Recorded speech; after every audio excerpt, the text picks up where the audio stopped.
morning, children. I hope you all are healthy and safe. Though we are not able to conduct our regular classes because of the lockdown, but we have to move forward.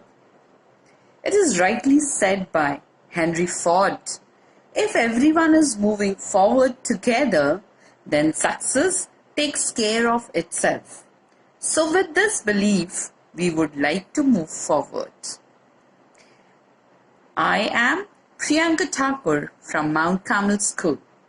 Today, I am going to explain you the poem of grade 6, The Sailor by Rabindranath Tagore. Rabindranath Tagore was an Indian poet. I hope you all know that he was a very famous poet during the freedom struggle. He was a short story writer, novelist, playwright, songwriter, musician, and artist. He also played an important role in India's struggle for independence. He was the first non-European to win the Nobel Prize in Literature in 1913.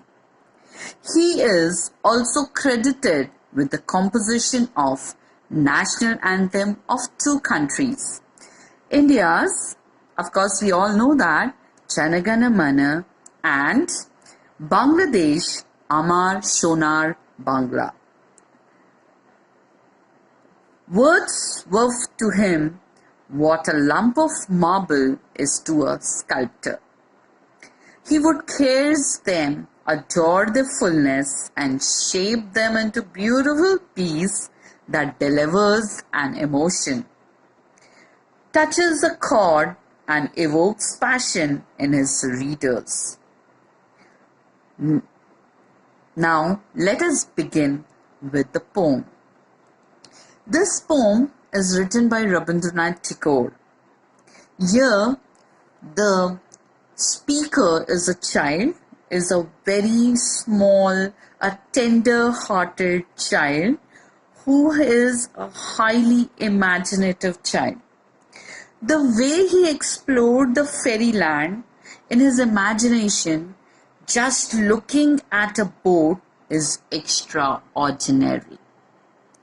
The child is imaginative, that is why he does not want to sail the boat to the market. He feels that the market is stupid, uninteresting, the boats are not meant to be sailed to the market. Instead, the boats should be taken to far away fairy lands, distant places, and the lands which are mentioned in the fairy tales. The boats are meant to be taken to far away places and explore those lands. So that is why he doesn't want to sail it to the market. And he wants to explore the world like a prince. He wants to go sit in the boat and explore the world like a prince. He calls the market a stupid and uninteresting place and meaningless. Probably because as a child he is more in his fantasy world rather than in the real life. He does not value money more than his dreams of visiting faraway places. He wants to visit all the places that he had heard of in a fairy tale. All of these prove his power of his imagination, how powerful his imagination was. So here this is just a gist of the poem, and now I am going to explain you a line-wise poem, and for your comfort I have already marked those lines with a bracket. Kindly you concentrate on it and I'll move further. The first three lines, the boat of the boatman, Madhu, is moored at the wharf of Rajganj. It is uselessly laden with jute and has been lying there idle for ever so long. The speaker in the poem, who is a very small child, notices a boat of Madhu which is moved, means it is it is tied up at a corner.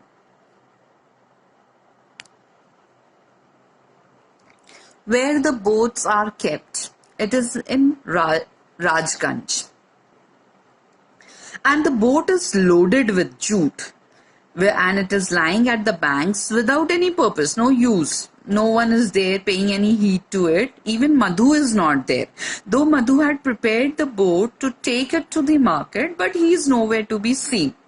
The child thinks that the ship is uselessly standing, but actually Madhu had laden it with goods to sell it in the market. The poet in the second paragraph wishes that if Madhu gives him this boat, he would fix it with 100 oars and fix it with 100 oars and hoist it with 6 or 7 sails and take the ship to the 7 seas and 13 rivers of fairyland, instead of taking the ship to the market to sell the goods. The 7 seas are the Mediterranean, the Black Sea, the Aegean Sea, the Red Sea, the Adriatic Sea, the Persian Gulf, and the Arabian Sea. But at the very next moment, he's wrapped up. He's worried. He's wrapped up with anxiety, worriedness, at a very small thought that if he goes missing, his mother will start crying, will be really worried about him. So at this thought, he becomes really anxious about his mother. But in the very next line, he tries to assure his mother of his returning back by making a direct comparison with Lord Ram. He assures her mother that he's not going for 14 years of exile like Lord Ram in the forest. He'll be back soon. As the day ends, as it will get dark, he'll be back. Then he imagines himself as the prince of the story, who's out of his power fills the boat with his favorites. He also wishes to take his friend Ashu with him, as you all prefer to do all the naughty things or all the enjoyment with your friends, along with your friends. So here in this poem also, the child, the little speaker, also wants to take along with him his best friend, the best ally, to be a part of his lifetime voyage. He plans to set sail early in the morning, at dawn, when the sun has just spread its light, fading away the darkness of the night. Escalating its shine, he imagines that he would have travelled to a land of strange king by passing over the shallow place in the river. Tirpurni. Tirpurni is a river in West Bengal.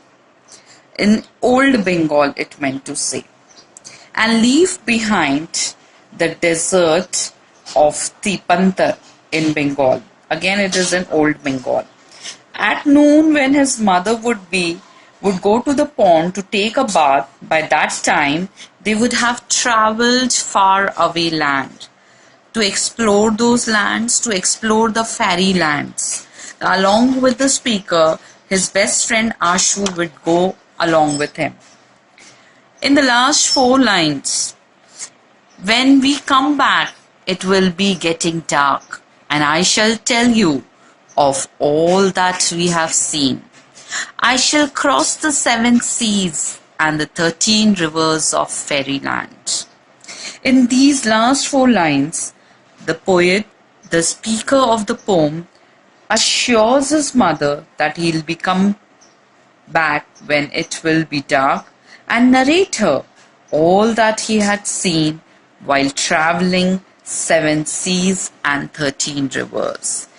He is going to share his experience, whatever he has seen, whatever he has explored in those fairy lands those far off places, he's going to share everything with the mother. By the end of the day, he'll be back. Here we finish our explanation of the poem. Now I would like you to note the figure of speech. Meanings I have mentioned. Figures of speech I'll highlight. I hope you could see some encircled letters. Those are alliteration. I should sail the 7 seas and the 13 rivers. Sail, S, 7 and S of C. These S is alliteration. Alliteration means the repetition of a consonant sound in the beginning of the word or the letter. So won't, weep, W, again it is alliteration. We have few more alliterations also. You could find it yourself. The second figure of speech is simile. Here the child is comparing himself with Lord Ramchandra. So there is a direct comparison. Like word is used for comparing the two things. So it is simile. If you notice the last line I have underlined, the 7 seas and the 13 rivers of fairyland. This is refrain. Refrain means, it is a French word which means to repeat. Refrain means to repeat. So the 7 seas and 13 rivers of fairyland, it is repeated in the poem. So that is a figure of speech, refrain. And one more figure of speech I have mentioned here, that is anaphora. Anaphora is the same phrase. If it starts, the sentence starts with a phrase and that is repeated, is called anaphora. I hope you have understood the poem by now. Bye children. Take care. Stay at home.